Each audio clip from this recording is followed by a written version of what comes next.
she thought to herself, pushing any remaining butterflies from her belly. As she stepped out of the elevator and into the cold but chic reception area of Silas and Grant, all eyes turned to her, corroborating that the office buzz matched her gut instinct regarding her promotion. Today would indeed be the day. She brushed her hand past her mouth, hiding the small grin that had escaped. Emma, her favorite junior staffer, approached, doing an awful job of hiding her excitement. She looked as if she might burst. Addison had recruited Emma 2 years earlier at a job fair at their shared alma mater, the School of the Art Institute of Chicago. She saw a lot of herself in Emma, especially her laser focus on career goals. Like Addison, Emma was that unusual combination of right-brained creativity and left-brained logic. Addison tucked away the imposter syndrome-based anxiety that she'd been fighting all morning, winked, and returned Emma's smile. As with any good rom-com, the music continued in the background as Addison closed her office door behind her and did a brief happy dance to the beat in her head. She sat down at her desk, applied a fresh coat of lipstick, took a deep, cleansing breath, and pulled up the Zoom link with minutes to spare. Soon, the screen exploded with both familiar and unfamiliar faces from the London, LA, and New York offices.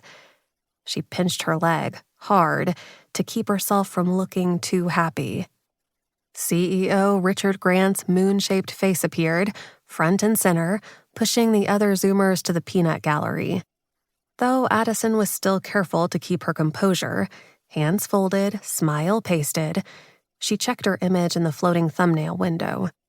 She couldn't remember the last time she felt this self-conscious.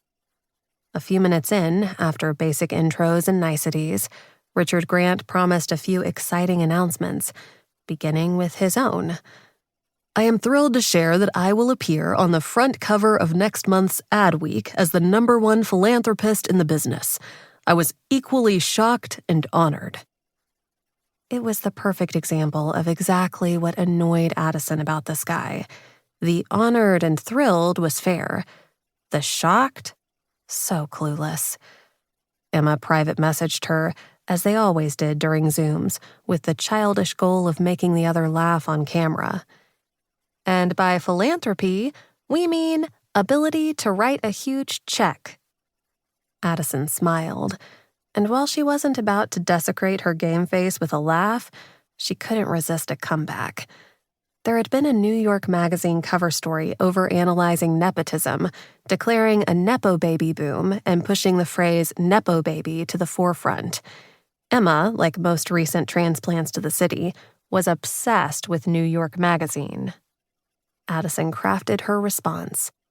#1 Nepo baby is more like it. She homed in on Emma, waiting for her reaction. Emma's hands flew to her face. Got her, Addison thought.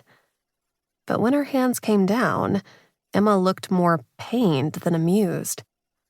In fact, everywhere Addison looked, people's hands were flying to their faces, one by one, like a wave in the stands at a ball game. Addison looked to the group chat at the top of her screen, where her name and words sat for all to see, including Richard Grant. Addison Irwin, #1 Nepo baby is more like it. The world as she knew it came to a crashing halt, along with the 90s soundtrack. The blood drained from her face, and her chest burned with a heat so strong that she wondered if she was having a heart attack. She controlled her trembling hands enough to delete her comment and switch to her away photo. The picture of her with bright eyes and a big toothy grin almost made it worse. It was, indeed, a day to remember. Chapter 2.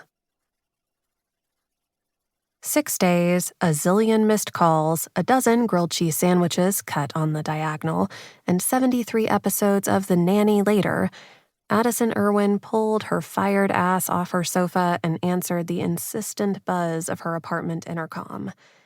I didn't order anything, Anthony, she answered impatiently.